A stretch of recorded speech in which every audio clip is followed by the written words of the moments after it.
하나님이여, 내 마음이 확정되었고 내 마음이 확정되었사오니 내가 노래하고 내가 찬송하리이다. 내 영광아 깰지어다. 비파야 수금아 깰지어다. 내가 새벽을 깨우리로다. 주여, 내가 만민 중에 주께 감사하오며 문나라 중에서 주를 찬송하리이다. 아멘.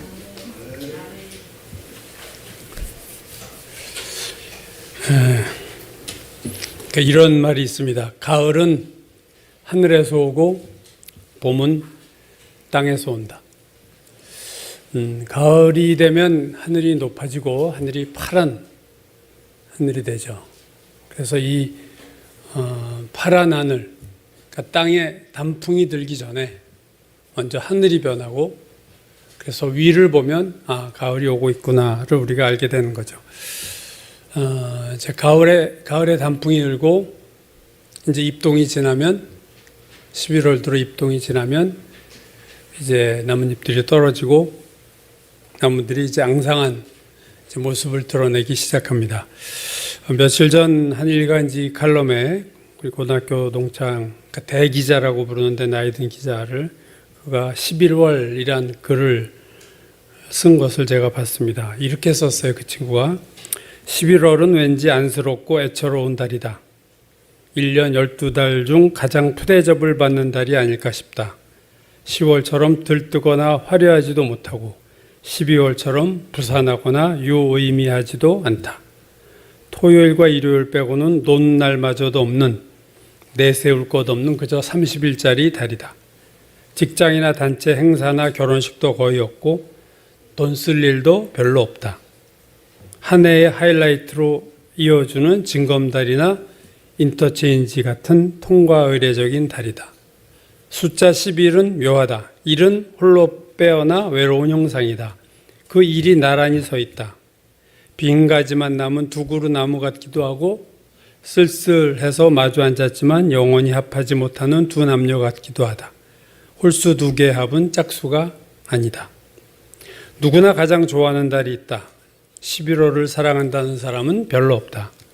만초와 초겨울은 단 며칠 사이다. 11월 초입까지만 해도 사냐는 절정이지만 한번 비 내리고 잎이 지기 시작하면 천지는 곧바로 음산하고 음울하고 황량한 기운에 잠긴다. 시인들은 그런 11월을 좋아한다. 아마도 5월보다 11월을 노래한 시가 많다. 그래서 아래 그 다음에 그는 여러 시인들의 11월에 대한 시구절들을 소개하는데요. 시인 나태주는 내가 사랑하는 계절이라는 시에서 자기가 11월을 제일 좋아한다 그랬어요. 이렇게 씁니다. 내가 제일로 좋아하는 달은 11월이다. 내가 제일로 좋아하는 계절은 낙엽저 나무 밑동까지 드러나 보이는 늦가을부터 초겨울까지다. 그 솔직함과 청결함과 겸허를 사랑한다. 도종환 시인 11월의 나무에서 이렇게 말합니다. 11월도 하순, 해지고 날 점점 어두워질 때 비탈에 선 나무들은 스산하다. 그러나 잃을 거 다 잃고 버릴 거 다 버린 나무들이 맨몸으로 허공에 그리는 풍경이 가장 아름다운 건 이 무렵이다. 이제 거둘 건 겨자씨만큼도 없고 오직 견딜 일만 남았는데 사방팔방 수묵화 아닌 곳이 없는 건 이때다. 그러니까 수묵화, 흑백의 그 그림만 남은 거죠. 이제 칼라가 없어지고. 이혜인 수녀가 11월의 마지막 기도란 시에서 이렇게 말합니다. 이제 남은 것은 아무것도 없다. 두고 갈 것도 없고 가져갈 것도 없는 가벼운 충만함이요. 헛되고 헛된 욕심이 나를 다시 휘감기 전에 어서 떠날 준비를 해야지. 나태주 시인이 11월을 돌아가기엔 이미 너무 많이 와버렸고 버리기에는 차마 아까운 시간이다. 이렇게 11월을 얘기했어요. 시인들이 11월을 좋아하고 아름답다고 하는 이유는 그 벌거벗은 솔직한 모습, 그죠? 그리고 인생의 본질을 보여주는 뭐 그런 것 때문에 시인들이 이렇게 11월을 좋아하는 것 같습니다. 회색빛 감도는 11월 셋째 주일이 감사주일이에요. 어떤 이들은 추수감사절의 날짜를 곡식이 가득하고 단풍이 한참인 때를 앞당기자 그런 주장도 있었고 또 어떤 분들은 우리나라의 명절인 추석을 추수감사로 하자 그런 주장도 있었죠. 그러나 어떤 면에서는 모든 곡식과 과일이 다 이제 거두어진 후 나뭇잎이 거의 다 떨어지고 앙상한 나무로 변하고 있는 11월 셋째 주일에 감사를 생각하고 감사 예배를 드리는 것도 또 다른 의미가 있다고 생각합니다. 감사라는 단어는 참 따뜻하고 듣기 좋은 단어인데 현실 속에서는 참 감사를 보기가 쉽지 않습니다. 물론 가벼운 땡큐 뭐 그런 가벼운 단어들, 가벼운 감사는 많지만 진정한 감사를 보기는 그렇게 쉽지가 않습니다. 분노와 다툼과 원망과 낙심이 우리의 삶에서 더 자주 나타나게 되는 게 사실입니다. 왜 그럴까? 저는 아마게 인간의 본성인 것 같아요. 출애굽한 이스라엘 백성이 하나님께 대한 감사보다는 원망과 불평이 광야 내내 계속된 것은 그게 인간의 죄성이죠. 예수께서 문둥병 걸린 10명을 고쳐주셨지만 돌아와서 감사 인사를 한 문둥병자는 1명밖에 없었다. 9명은 감사를 하지 않았다 하는 거죠. 그게 인간이다 하는 겁니다. 멀리 볼 것도 없이 우리 자신을 보면 우리가 수십 년 살아오면서 내가 하나님께 감사한 횟수와 내가 낙심하고 좌절하고 원망하고 불평한 횟수를 비교해 보면 우리가 정말로 감사한 횟수가 더 많을까? 아니 하루를 끊어서 볼 때 오늘 하루 중에 내가 감사를 더 많이 했는가? 아니면 또 낙심하고 우울하고 좌절하고 불평하고 다투고 하지 않았는가? 그렇게 비교해 보면 아마 답은 나오리라고 생각합니다. 인생을 오래 살다 보면 지난 날들이 좋았던 때인 것을 깨닫게 될 때가 많습니다. 그래서 그때 감사해야 될 때 감사하지 못했구나 내가 하는 것을 후회하고 오히려 지금 지난 날들에 대해서 감사하게 되는, 저는 그것을 일종의 뒷북 감사다, 뒷북 치는 감사죠. 과거에 다 했어야 될 감사를 그때 못하고 지금 와서 보니 그때 참 감사했었네, 이런 감사를 우리가 뒤늦게 철이 들어서 할 때가 많은 거죠. 언젠가 이미 고인이 되신 분이지만 소설가 박완서 씨의 일상의 기적이란 글을 제가 잠깐 소개해드린 적이 있는 것 같기도 한데 오늘 다시 좀 소개하겠습니다. 이렇게 글을 썼어요. 유쾌하게 저녁 식사를 마치고 귀가했는데 갑자기 허리가 뻐근했다. 자고 일어나면 낫겠거니 대수롭지 않게 여겼는데 아침에는 침대에서 일어나기조차 힘들었다. 그러자 하룻밤 사이에 사소한 일들이 굉장한 일로 바뀌어버렸다. 세면대에서 허리를 굽혀 세수하기, 바닥에 떨어진 물건을 줍거나 양말을 신는 일, 기침을 하는 일, 앉았다가 일어나는 일이 내게는 더 이상 쉬운 일이 아니었다. 얼마 전에는 젊은 날에 윗분으로 모셨던 분의 병문안을 다녀왔다. 몇 년에 걸쳐 점점 건강이 나빠져 이제 그분이 자기 힘으로 할 수 있는 것은 눈을 깜빡이는 정도에 불과했다. 돌아오면서 지금 저분이 가장 원하는 것이 무엇일까 생각해 보았다. 혼자서 일어나고 좋아하는 사람들과 웃으며 이야기하고 함께 식사하고 산책하는 등 그런 아주 사소한 일이 아닐까.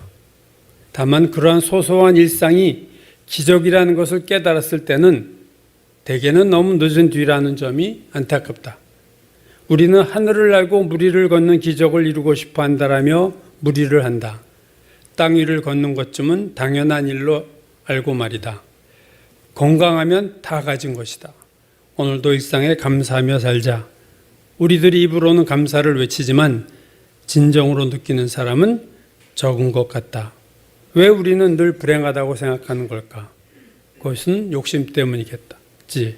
감사하지 못하는 사람에게는 기쁨이 없고 기쁨이 없으면 결코 행복할 수가 없다. 감사하는 사람만이 행복을 누릴 수 있고 감사하는 사람은 행복이라는 정상에 이미 올라가 있다고 생각한다. 지금부터 오늘부터 숨 쉴 때마다 감사의 기도를 드려야겠다. 나이 들면 이분처럼 어디가 아파서 이제 뭘 못하게 됐을 때 그게 얼마나 축복이었던가, 그것이 얼마나 감사였던가를 때가 지나서 하나님께 철늦은 감사를 하게 되는 거죠. 그런데 뒷북감사가 나쁜 건 아니라고 생각합니다. 왜냐하면 그 뒷북감사를 통해서 현재에 대한 감사를 하게 되기 때문이에요. 뒷북감사를 통해서 감사의 본질을 발견하기 때문입니다. 감사의 본질이 뭐냐? 작은 것을 감사하는 거예요.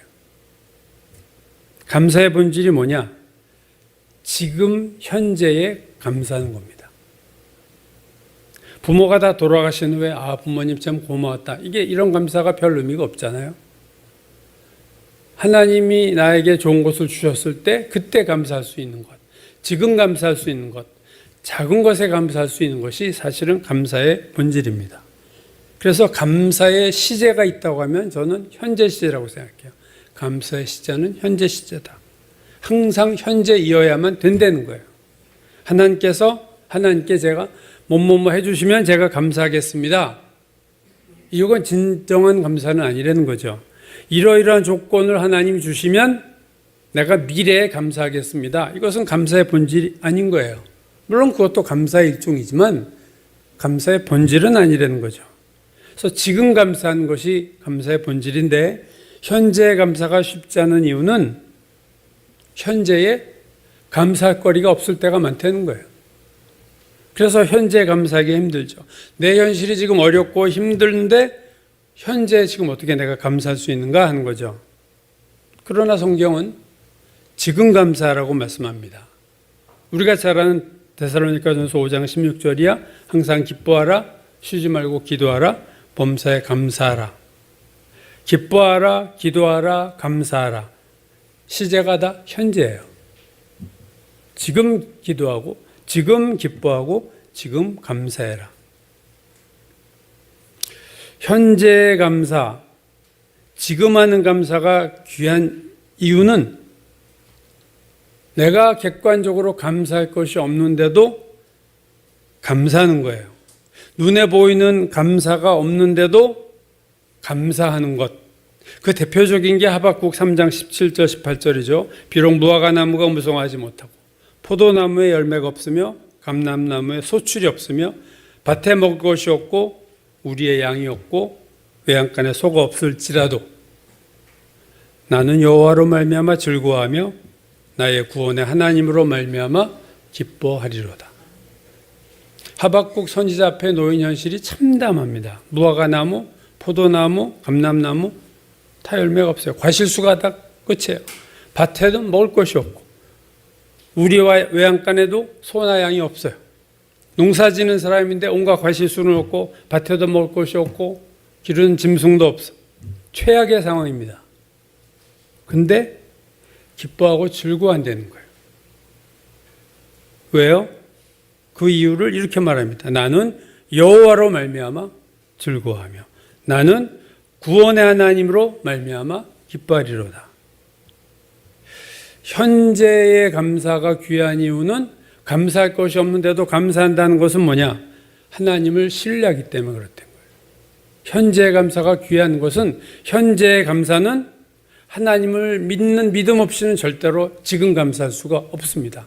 특별한 상황에서야 감사할 수 있지만 감사할 것이 없는 일상 하루하루에 하나님께 감사한다는 것은 오직 하나님을 믿을 때만 그것이 감사가 가능하기 때문이에요. 그래서 현재 감사가 귀하고 현재 하는 감사가 진정한 감사다 하는 겁니다. 오늘 본문 시편 57편인데요. 성경을 여러분 피시면 시편 57편 시작 전에 보조 설명이 붙어요. 이런 설명이 붙습니다. 다윗이 사울을 피하여 굴에 있던 때에. 자, 이 시편 51편은 다윗이 쓴 시인데 다윗이 사울을 피하여 굴에 있을 때에 쓴 시다 그거죠. 사울왕은 다윗이 골리앗을 물리치고 난 후에 인기가 급상승해서 사울은 천천히요, 다윗은 만만이다. 백성들의 그런 노래를 듣고 그에게 시기심이 일어나고 질투가 일어나고 분노가 일어나고 다윗을 자기의 사위로 삼았음에도 그에 대한 질투와 하나님이 그를 사랑한다는 어떤 두려움으로 인해서 다윗을 죽이려고 하죠. 그래서 다윗이 눈치채고 도망을 갔더니 3,000명의 군대를 동원하면서 쫓아다녔습니다. 무려 10여 년을. 그래서 다윗은 20대 도망을 다니기 시작해서 30대 초반 10년 동안 20곳을 돌아다니면서 바보 노릇도 하고 미친 척도 하고 별짓을 다 하면서 도피 생활을 10여 년을 그 젊은 나이에 합니다. 그 도피 생활 중에 다윗이 굴에 숨은 게 2번 있는데 오늘 시편 57편은 그중 하나의 굴에 숨었을 때에 쓴 시겠죠. 그래서 오늘 시편 57편 1절은 이렇게 시작해요. 하나님이여 내게 은혜를 베푸소서, 내게 은혜를 베푸소서, 내 영혼이 주께 피하되 주의 날개 그늘 아래에서 이 재앙들이 지나가기까지 피하리이다. 이 재앙들이 지나가기까지 내가 주님 피하겠습니다. 주님 저를 주의 날개 가운데 피하게 도와주옵소서. 피한다는 말이 반복되죠. 3절 나를 삼키려는 자의 비방에서 나를 구원해달라. 4절 내 영혼이 사자들 가운데 살고 불사르는 자들 가운데 누웠다. 이렇게 또 탄식을 하고 6절에서 보면 그들이 내 걸음을 막으려고 그물을 준비하였고 내 앞에 웅덩이를 팠다. 그러니까 아주 늘 생사를 정말 가름하는 하루하루를 살고 있는 거죠. 그리고 그 다음 절이 바로 오늘 7절 본문입니다. 오늘 이렇게 시작하죠. 7절 하나님이여 내 마음이 확정되었고 내 마음이 확정되었사오니 내가 노래하고 내가 찬송하리이다. 자, 다윗이 내 마음이 확정되었다라는 말을 2번 반복적으로 합니다. 무엇을 확정했는가? 마음으로 뭘 확정했는가는 바로 그 다음에 나오죠. 내 마음이 확정되었고 내 마음이 확정되었사오니 내가 노래하고 찬송하리이다. 다윗이 마음에 확고하게 결심한 것은 뭐냐면 하나님을 노래하며 내가 하나님을 찬송하겠다. 그렇게 확고하게 결심한 거예요. 그 결심은 그 다음 절 8절에도 나오죠. 내 영광아 깰지어다 비파야 수구마 깰지어다 내가 새벽을 깨우리로다. 자, 이 깨운다는 말이 반복해서 나옵니다. 뭘 깨우나요? 내 영광을 깨우고 비파와 수금을 깨우고 새벽을 깨우겠다. 내 영광을 깨운다는 것은 내 영광은 내 영혼과 같은 거예요. 즉 영광스러운 자신의 모습으로 바꾸겠다. 영광스러운 나로 바꾸겠다. 하나님께 노래하고 찬송하는 영광스러운 모습으로 나를 깨우겠다. 그렇지 못하는 나를 깨워서 하나님을 찬양하고 영광 돌리는 영광스러운 나로 내가 나를 깨우겠다. 그 다음에 깨우는 게 비파와 수금이에요. 왜 이들을 깨웁니까? 내가 하나님을 찬양해야 되는데 너희들이 좀 반주 좀 넣어줘. 내 찬양에 비파와 수금아 너희들도 일어나서 내가 지금 하나님을 이렇게 노래하고 찬양하려고 하는데 너희들도 잠을 깨고 일어나서 내가 부르는 노래와 찬송에 너희들이 함께 동참해 주렴. 그거죠. 마지막으로 깨우는 게 새벽입니다. 여러분 새벽이 우리를 깨웁니까? 우리가 새벽을 깨웁니까? 새벽이 우리를 깨우죠. 새벽이 되면 내가 일어나는 거예요. 근데 다윗은 새벽을 자기가 깨운다는 거예요. 왜요? 새벽이 올 때까지 기다릴 수가 없대요. 새벽이 일어날 때까지 내가 기다릴 수가 없어서 내가 지금 찬양하고 감사해야 되는데 새벽이 올 때까지 기다릴 수가 없어서 새벽을 흔들어 깨우겠다는 거예요. 그 다윗의 중심이 놀라운 거죠. 중심을 보셔야 되는 거죠. 우리가 다윗의 중심이 지금 어떤 중심에서 이런 말을 표현을 쓰고 있는가. 시편 130편에서 파수꾼이 아침을 기다림보다 내 영혼이 주를 더 기다린다. 오늘 새벽이 오기를 간절히 기다리는 것이 파수꾼입니다. 빨리 보초를 바꿔야 되니까 새벽을 기다리는 간절함이 파수꾼이 강한데 다윗은 그냥 기다리는 소극적으로 기다린 게 아니라 적극적으로 지금 새벽을 흔들어 깨우고 있어요. 노래하고 찬양하기로 마음에 확정을 했기 때문에 그렇습니다. 그러니까 다윗은 지금 수구마, 비파야 다 일어나라. 새벽아 너도 일어나. 왜? 내 지금 하나님께 감사할 거야. 하나님을 찬양할 거야. 마음껏 찬양하는데 우리 함께하자. 그 다음 9절에서 이렇게 고백하죠. 주여 내가 만민 중에서 주께 감사하며 문나라 중에서 주를 찬송하리이다. 여러분 지금 다윗의 현재가 어때요? 사울 왕에게 쫓기고 있어요. 목숨이 경각에 달려있는 생사를 갈림길에 있는데도 다윗이 지금 찬양을 하고 감사를 해요. 자, 현실에서 감사할 수 있는 환경이 전혀 아님에도 다윗이 찬양하고 감사하겠다는 거예요. 왜요? 어떻게 그렇게 그것이 가능합니까? 그 이유는 다윗이 그렇게 하기로 결심했기 때문에 그래요. 하나님이여 내 마음이 확정되었고 내 마음이 확정되었사오니 내가 노래하고 내가 찬송하리이다. 오늘 시편 57편을 통해서 알 수 있는 것은 다윗이 현재 감사할 상황이 전혀 아니었음에도 불구하고 하나님께 감사하고 하나님을 찬양했다는 거예요. 그리고 그럴 수 있었던 이유는 그가 그렇게 하기로 결심을 했기 때문에 그렇습니다. 여러분, 성경에 나오는 모든 하나님의 명령은 반드시 우리가 순종할 수 있기 때문에 명령하시는 거예요. 즉 하나님이 명령을 하셨는데 우리가 할 수 없는 것은 없습니다. 하나님 우리가 할 수 없는 명령을 내리시는 분이 절대로 아니에요. 감사하라, 지금 감사하라 할 때는 분명히 감사할 것이 있는 거예요. 감사할 수 있는 거예요. 범사에 감사하라, 항상 감사하라. 어떻게 우리가 합니까? 묻지 말고 감사하는 거예요. 그게 믿음입니다. 대부분의 감사는 현실에서 와요. 현실이 좋은 일이 생기면 감사합니다. 여러분 감사헌금 하신 경험이 있죠? 내가 기도 제목이 아직 이루어지지 않았는데 감사헌금 하시는 분 있어요? 아직 내가 기도한 제목이 이루어지지도 않았는데 여러분 감사헌금 합니까? 대개 언제 감사헌금 하나요? 감사한 일이 발생했을 때 발생 후에 하는 거가 감사헌금이에요. 근데 진정한 감사는 현실에서 나오는 것이 아닙니다, 여러분. 진정한 감사는 믿음에서 나와요. 이 차이는 되게 큰 거예요. 현실에서 나오는 감사는요, 믿지 않는 자들도 감사해요.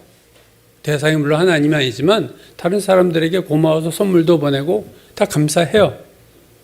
현실에서 오는 감사는 그건 인지상정인데 지금 현실에 아무것도 된 게 없는데 지금 감사한다? 이거는 하나님에 대한 믿음 없이는 절대로 할 수 없는 감사입니다. 항상 감사하라는 거는요, 조금 더 구체적으로 말하면 젊을 때도 감사하고 늙을 때도 감사하라. 일반적으로 젊을 때는 감사할 게 더 많죠. 나이 들면서 감사할 것들이 점점 줄어듭니다. 나이를 어느 정도 젊을 때는요, 내일이 오늘보다 더 나아요. 여러 가지 면에서. 경제적인 면에서도 좋아지고, 건강도 좋고, 모든 누리는 것들이 좋아요. 근데 어느 시점에 돌아면 내일이 오늘보다 더 좋을 일은 없고, 이제 같은 수준으로 가는 때가 오고요. 조금 더 지나면 내일이 오늘보다 이제는 못하는 때가 옵니다. 건강도 내일은 더 나빠지고, 경제적으로도 내일이 더 나빠지고, 앞으로는 하얀 길만 생기는 나이가 와요. 자, 그때도 감사할 수 있을까? 항상 감사하라는 것은 젊을 때나 늙어서나 감사하려는 거예요. 일반적으로 젊을 때는 자기 혈기도 있고 내가 할 수 있는 게 많아요. 그렇지만 그때는 또 제멋에 산다고 지 힘으로 살려고 감사 못하고, 젊었을 때는 또 나를 의지하고 사니까 감사 못하고, 늙어서는 또 매 현실이 우울해서 감사 못하고, 그럼 평생 감사 못하는 거예요. 어떤 사람은 평생 감사 못해요. 젊을 때는 나를 의지하고 내 능력을 과시하기에 하나님을 의지하고 감사하지 못하고, 늙어서는 실제로 감사할 게 현실이 별로 없잖아요. 어떤 사람은 젊어서도 감사하고 늙어서도 감사합니다. 얼마 전에 재작년인가요? 그 자선어보라는 영화가 있어요. 그 정약용의 형이죠. 다산 정약용의 형 때는 정약전의 이야기인데 그 영화 아주 재밌게 봤어요, 저도. 그 동생, 정조시대 실학의 대가인 정약용. 그러니까 젊었을 때 천주교를 개종해서 핍박을 받고 귀향을 한 17년을 갔다 온 유배 생활을 했던 게 정약용이죠. 그가 나이 들어서 쓴 노년유정이란 글이 있습니다. 그 글에 정약용이 이런 글을 썼어요. 나이가 들면서 눈이 침침한 것은 필요 없는 작은 것은 보지 말고 필요한 큰 것만 보라는 뜻이요. 귀가 잘 안 들리는 것은 필요 없는 작은 말은 듣지 말고 필요한 큰 말만 들으라는 것이며, 이가 시린 것은 연한 음식 먹고 소화불량 없게 하려 함이고, 걸음걸이가 부자연스러운 것은 매사에 조심하고 멀리 가지 말라는 것이리라. 머리가 하얗게 되는 것은 멀리 있어도 나이 든 사람인 것을 알아보게 하기 위한 조물주의 배려이고, 정신이 깜박거리는 것은 살아온 세월을 다 기억하지 말라는 것이니 좋은 기억, 아름다운 추억만 기억하라는 것이리라. 참 긍정적이죠. 이분이 조물주 얘기란 거 보면 하나님을 의식하고 이 나이 들어서 쓴 글 같은데, 이렇게 보기 나름 아니에요? 걸음걸이가 부자연스럽고 이가 시리고 머리가 하얗고 눈이 침침하고 귀가 안 들려서 낙심하고 우울할 수도 있는데, 그걸 감사하게 여기고 그걸 이렇게 사고의 전환이라고 그러죠. 이런 것은 참 그가 하나님을 믿는 사람이었구나 하는 것을 느끼게 됩니다. 감사는 건강할 때만 하는 게 아니고 젊을 때만 하는 것도 아닙니다. 감사는 항상 할 수도 있고 항상 할 수도 없는 것이기도 한 것이 감사예요. 젊어서도 감사하고 늙어서도 감사하는, 우리가 그런 인생을 사는 것이 우리의 꿈인데 이게 어떻게 가능한 게는가? 물론 하나님을 믿으면 가능하죠. 그런데 믿음이 없어도 감사할 수 있어요. 이게 무슨 말인가? 감리교회 창시자 요한 웨슬레가 신앙적으로 아주 디프레스된 때가 있었어요. 올더스 게이트 회심 전입니다. 목사였을 때죠. 그래서 이제는 내가 설교 못하겠다. 목사로서 더 이상 내가 설교를 할 수가 없겠다. 설교를 포기할 생각을 했어요. 내가 이 수준에서, 저는 이런 걸 참 공감해요. 저도 설교를 해본 사람에서 어떤 주일은 정말로 설교하기 싫을 때가 있어요. 내가 너무 이렇게 디프레스가 될 때가 있기 때문에, 그땐 웨슬레처럼 나 설교 좀 이제 이번 주 안 했으면 좋겠어. 이런 마음이 들지만 어쩔 수 없이 또 하는 거 아니겠어요? 목사의 또 사명이니까.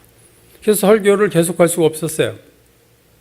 그때 그보다 나이는 어리지만 그의 어떻게 보면 삶의 스승과 같은 인물이 있었는데, 모라비안 교회 주교이자 친구였던 피터 벨러라는 인물이 있습니다. 그래서 피터 벨러에게 가서 나 이제 목회를 포기하겠습니다 라고 얘기했는데, 그때 피터 벨러가 웨슬레에게 한 말이 이 말이에요.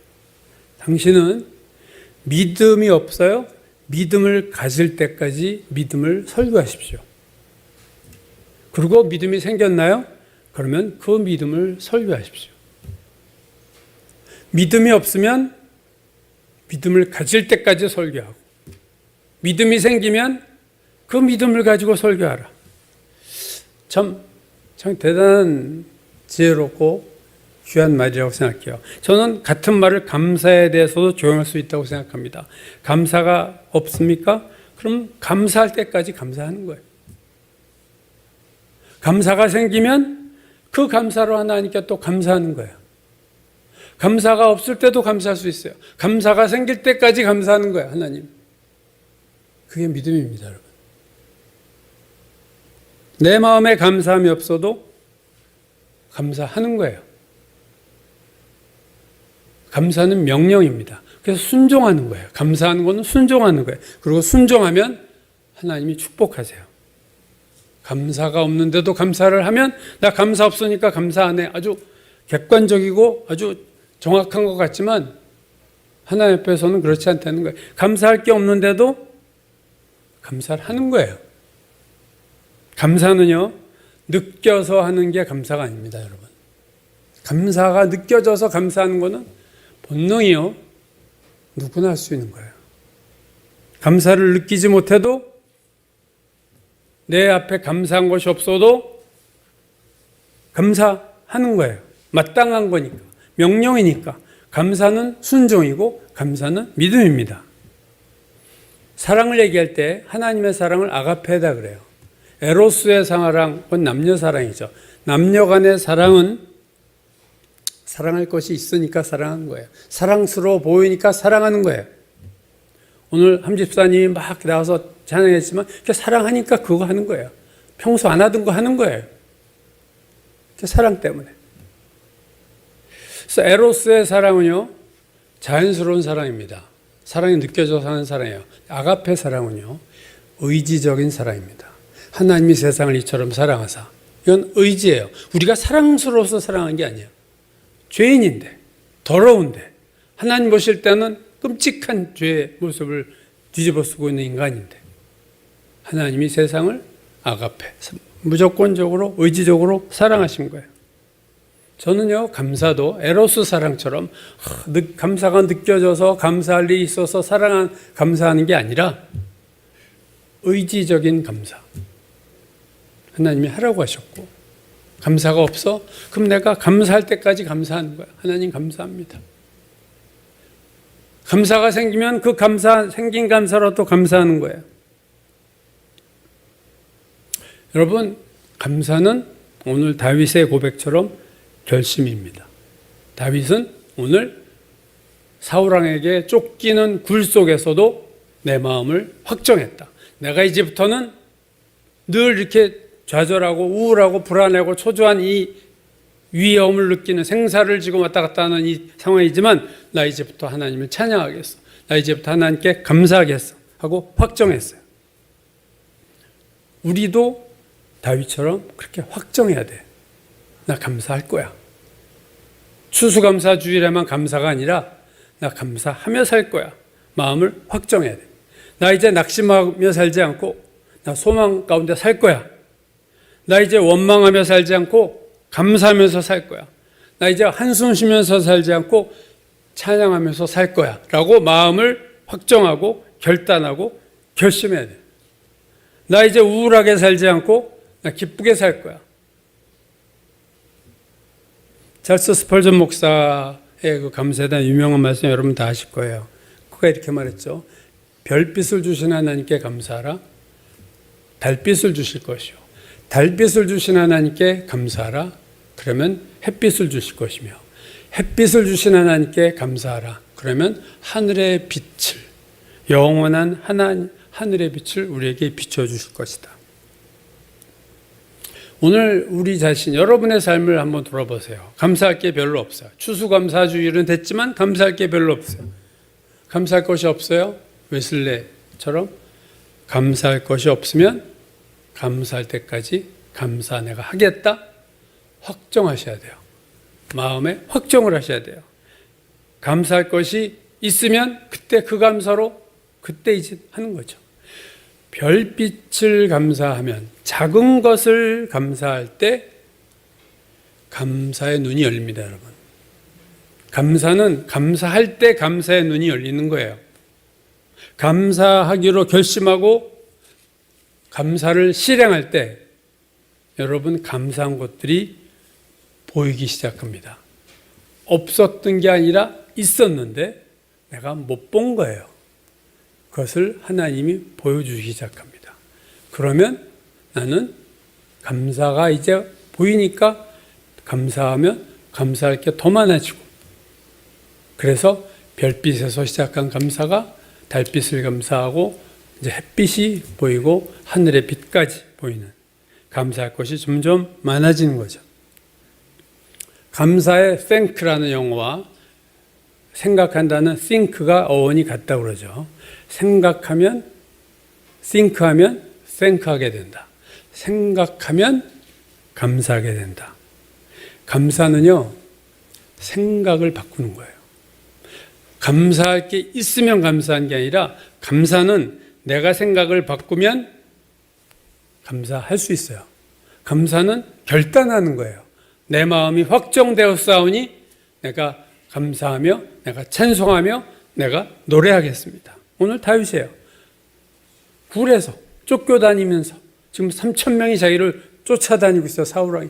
그거 목숨 걸고 이리 튀고 저리 튀고 도망다니면서 내가 마음에 확정했다. 나 이제 이렇게 안 살래. 내가 불안하고 좌절하고 우울하고 낙심되는 삶 살지 않을래. 지금부터는 감사하며 찬양하며 노래하며 내 마음이 확정되었어. 그러니 비파야 수구마 일어나. 새벽 너도 일어나. 우리 찬양하자. 우리 감사하자. 이게 오늘 다윗의 시편 57편의 내용입니다. 여러분도 다윗처럼 하나님, 오늘 내 마음이 확정되었습니다. 이제 그렇게 하겠습니다. 감사할 것이 없으면 내가 감사할 때까지 감사하겠습니다. 라고 결심을 하셔야 돼요.